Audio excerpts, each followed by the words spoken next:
The black hole that burps. Black holes are supposed to swallow everything, but some of them actually burp.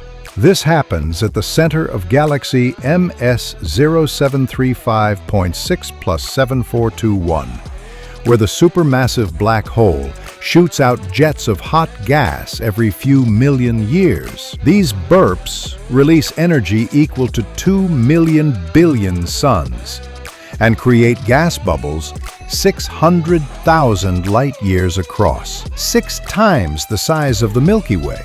So while we think of black holes as cosmic vacuums, some are more like galactic soda fountains.